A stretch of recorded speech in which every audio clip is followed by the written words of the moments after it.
Go out into your garden after dark. Shine a light along the base of a wall, a stone wall, a brick foundation. Anywhere damp meets solid. If you wait long enough, something will move. 30 legs. Gone before you've processed what you saw. That animal has been living in your garden for as long as you've had one.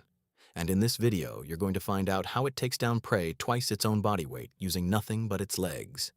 You're going to find out what it tells you about the ecosystem right outside your door, and what happens to that ecosystem the moment you kill it. But those are just the facts. There is something about how it moves through your home at night that behavioral ecologists have only recently begun to understand, and it changes what it means to call this thing a simple pest. Your garden is full of predators you've never seen hunt. This one is different. The house centipede is a backyard animal, but most people only ever meet it indoors, at midnight, in a bathroom, reaching for a shoe. That accident of timing has shaped everything they think they know about it.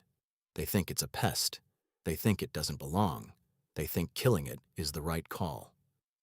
All three of those things are wrong, and by the end of this video, you will not see the animal the same way again. Stay with this until the last section, because what behavioral ecologists have found about how house centipedes navigate the space between your garden and your walls and what that means for everything living in both is not what anyone expected. 1. You've seen one. Most people have. It crosses a wall faster than your eyes can track it and disappears before your brain has finished deciding what it was. What most people do not know is the name. Scutigera coleoptrata, a species that has been living alongside humans for so long, the fossil record for its order stretches back over 400 million years, that it may have arrived in your house the same way your ancestors arrived on this continent. It followed people. It adapted to the specific ecosystem that humans create wherever they settle. Warm walls, still air, and a population of other insects that most people never think to inventory. And here's what that inventory looks like. Silverfish in the bathroom grout, cockroach nymphs behind the refrigerator, carpet beetles in the closet you never open, spiders in the basement, earwigs under the sink. Your house is not empty at night. It never has been. The centipede knows that. It's been hunting it. But before it ever found your walls, it was hunting your garden. And it still is. 2. Speed is the thing people notice first. A house centipede can reach 1.3 feet per second. That's roughly 1 meter every 3 heartbeats. But speed isn't actually the most interesting thing about how it hunts. It has 30 legs, and it uses all of them in a way that took naturalists years to describe accurately. What they found is that the centipede does something most hunters don't. It throws its legs. Literally. When it encounters prey, it doesn't bite first, it lassos. The rear legs arc forward and wrap around the target before the venom even makes contact. The tips of each leg are so finely segmented and flexible that they coil around the victim like rope. It's a technique so precise that Scutigera coleoptrata can take down prey twice its own body weight, including cockroaches and small spiders, without a struggle. In your house right now, something is being caught that way. But the speed and the technique are only part of it. The other part, the part that takes longer to explain, is that this animal doesn't hunt randomly. It doesn't drift. At some point, it learned your house, and that changes what it is. 3. Here is what most pest control professionals will not tell you because it doesn't sell product. House centipedes are obligate predators. That means every single thing they eat is alive when they find it. They do not eat wood or fabric. They don't contaminate food. Pest management literature from university extension programs, Penn State, Ohio State, the University of Kentucky, lists Scutigera coleoptrata as a natural predator of German cockroaches, the species responsible for triggering asthma in children and contaminating food preparation surfaces. Not a partial predator, not an occasional one. A consistent, documented natural enemy of the things you actually don't want in your home. It doesn't eliminate them, but it suppresses them. And there is a difference, and the difference matters.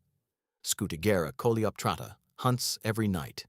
It can hold multiple prey at once, lassoing one while venom immobilizes another. It does this across a lifespan that, under the right conditions, runs to 7 years or more. For every year it lives in your home, it has spent hundreds of nights working the same walls. You did not pay for that.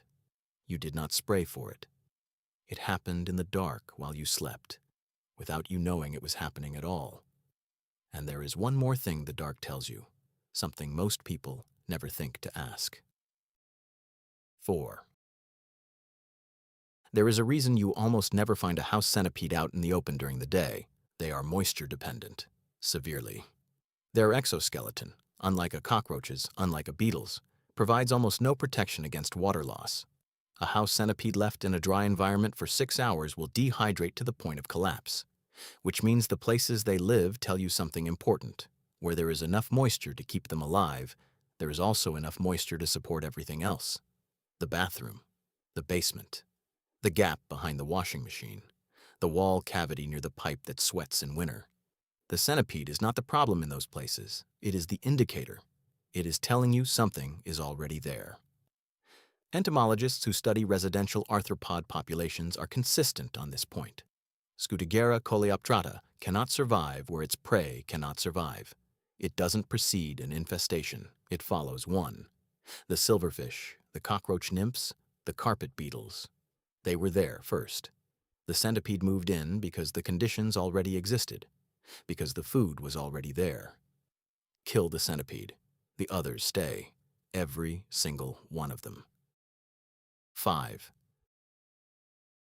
The venom is worth talking about, because it's the reason most people think the centipede is dangerous, and they are almost entirely wrong.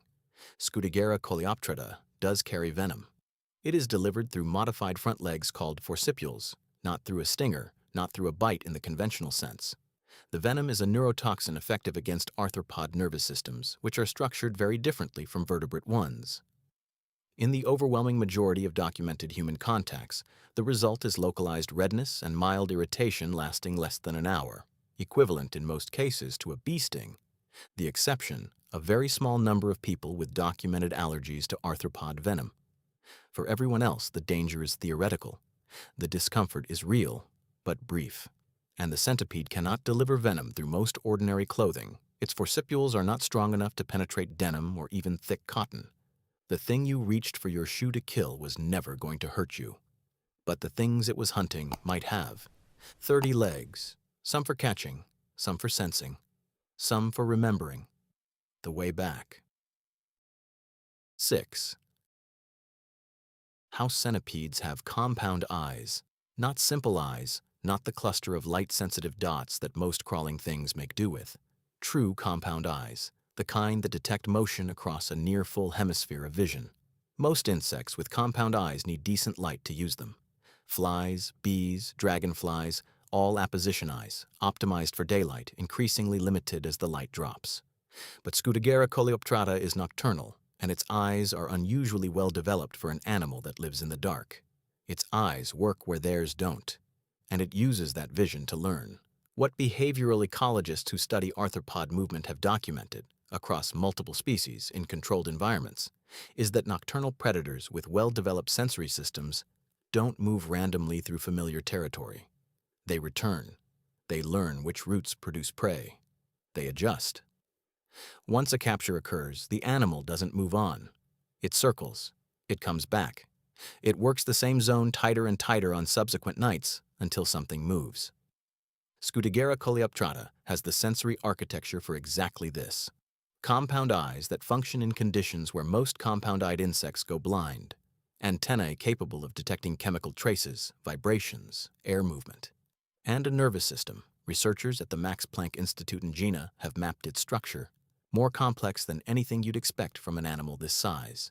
House centipedes in stable residential environments, homes they have occupied long enough, have been observed to hold to consistent patrol corridors. The same walls, the same baseboards. Night after night. Not because they are trapped there, because that is where the prey is, and they know it.